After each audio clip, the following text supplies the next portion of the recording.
Now Scottie McCLUE reads from the book about Father Jim McNally, Deliver Us from Evil. Will no one rid me of this troublesome priest? Had this remark not been made in 1160 by King Henry II of his then Archbishop of Canterbury and the future St. Thomas, it would most certainly have come from the lips of Archbishop John Heaney about his irksome and maverick but quite brilliant protege, Father Jim McNally. James Peter McNally was born in 1977 in the mining village of Caulfield in central Scotland. He was the youngest member of a family of 9, with a mother and father who were devout Roman Catholics, both of them born and bred in Caulfield from old mining families of Irish origin. Both of his parents, his father Peter and his mother Mary, had attended the same school and church, where they had courted and married and brought up their children in the faith. His father Peter, having grown up in the village, had been well warned by his mother, as his own father had been killed in an accident in the mine, and he had carried him home in his arms, of the perils of getting in with the wrong crowd. He had attended the church boxing club, run by the priest at St. Thomas of Becket, Father Jerry Duggan. Peter McNally was preparing to box his way out of trouble and out of the village, hoping perhaps to play football for Celtic some day, when the army had come recruiting.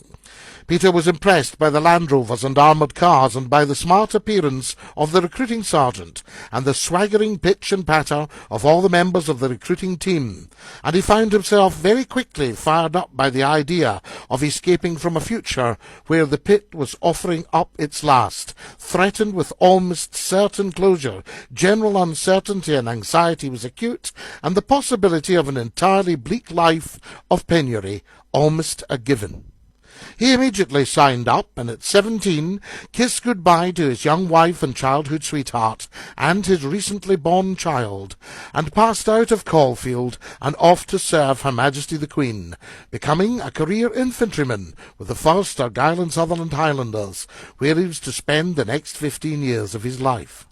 Peter saw service in places like Aden, serving in the company of his popular and highly respected commanding officer, who became something of a national hero, if perhaps less popular with certain high-ranking members of Middle East Command at the time. A man whose actions had been responsible for saving lives, both of the Argylls and the indigenous civilian population of South Yemen, and whose name still commands respect in infantry regiments across the world to this very day. The ubiquitous one and only Lieutenant Colonel Colin Mad Mitch Mitchell. Peter McNally later served in Northern Ireland, where the plights of all sides, including his part in them, and the incidents he had experienced, had had a profound effect upon him.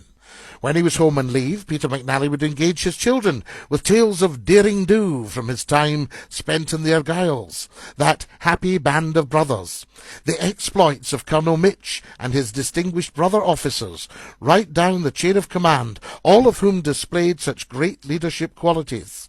His own men, who reflected all this in spades by showing outstanding bravery, unquestioning discipline, and incredible self-restraint in the many difficult situations which arose on a daily basis as part of the many requirements of regimental life, while meeting the demands and often making the sacrifices of operating in this particular theatre of war, of which the eyes of the world were upon. His stories of how the colonel had them all extensively training in a gymnasium down south, with the heating turned right up, thus simulating the conditions they would encounter on their arrival in South Yemen. Peter told the wild-eyed weans of the July night in Aden that the Argylls had re-entered the main town of Crater, with the pipes playing, the regimental charge, the pipe-tune Money Musk, and the Argylls B Company march, the Glendaruel Highlanders, and they had retaken the town with remarkable ease. The establishment of Argyll law, as there was no other apparent law, as the battalion returned to the town to good order and security. Peter also told them of the stooshy it had caused in official political circles back home in the UK, but oh so loved and applauded by the British public at large, to the extent that the Argylls were venerated in their hearts and minds for time immemorial. Listening to his father regaling the family wide-eyed and with the greatest intent, was his youngest son James, whose most outstanding and early memory of all this was as a toddler being taken to see his father on parade with his regiment and getting to stroke and pat Cruachan, the second little sturdy Shetland pony, known throughout the world as the Argyll's famous regimental mascot, for around 32 years. He later recalled how even as a tiny one, how much the sense of occasion had stirred him, how much he responded to and enjoyed the sound of the pipes, the colourful spectacular of the ceremonial, coupled with the pride and excitement he had felt on the day. He also looked back fondly and with great interest at the reverential and respectful manner in which his father was treated by all the others, both on parade and later in the contrast of the jocular atmosphere of the sergeant's mess afterwards, where he saw beautiful antique silver candlesticks, table centrepieces, ram's head snuff boxes, a drum that had been with the 93rd Sutherland Highlanders, the forerunner of the regiment of Argylls, as they had formed the famous thin red line at the Battle of Balaclava in the Crimea in 1854, all beautifully and dramatically illustrated in the painting on the mess wall. None of this was lost on this observant, highly intelligent wee boy, and as it turned out was another early investment in his future. Having wished for a better education for himself, but having seen much of the world through the eyes of a Scottish soldier, where all lessons were hard learned and experience, though a great teacher, often asked a high price, Peter McNally decided that he wanted the best possible beginnings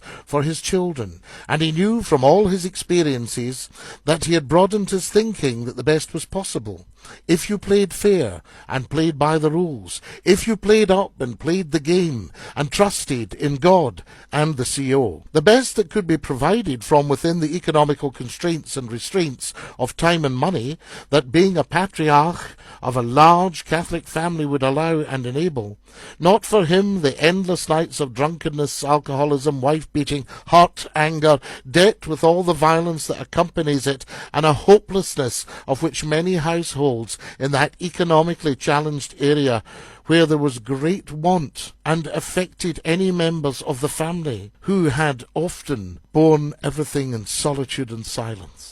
Of course there were bright spots. There was a feeling of camaraderie still extant from the town's mining roots, the boxing club, the bands, and the general feeling of united we stand, but with little official help bar that of the DWP and the church's most people who chose to stay or whose exit was blocked by ill health, age, poor education, genetic inheritance, or just a general lack of confidence and a feeling of vulnerability which precluded them from setting foot in the outside world, probably failing to realize that in reality it was to many extents an extension of Caulfield and its body politic. With the help of God and his devoted wife Mary and the others in the family, with his acquired knowledge of service to Queen and country, involving extensive travelling throughout the world, and with the help of the church and his faith, Peter McNally ensured that a lot of time and resources were somehow found and were utilised and spent on the family of 5 girls and 4 boys.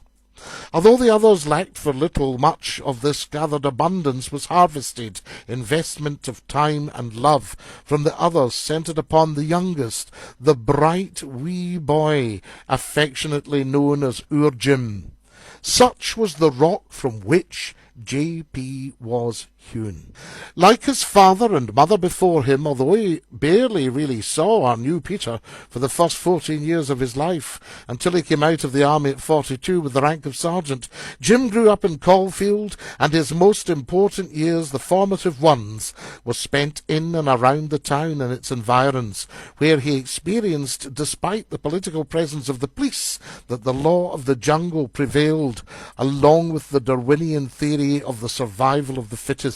and Jim was determined, even at that young age, to be a survivor. There weren't many toddler and child playgroup places in Caulfield then, and the social workers did not wield the power that they do now. Mary McNally took in washing, babysat for her own and others, washed, fed, clothed, and entertained them all, read to them and told them stories including those from the Bible, and gave generously of herself and her time. Jim went to St Thomas's RC Primary, and again, like father, like son, Jim was incredibly sporty. He boxed incessantly, loved football, and showed great promise as an athlete. In addition to attending Celtic games where possible with his father and uncles,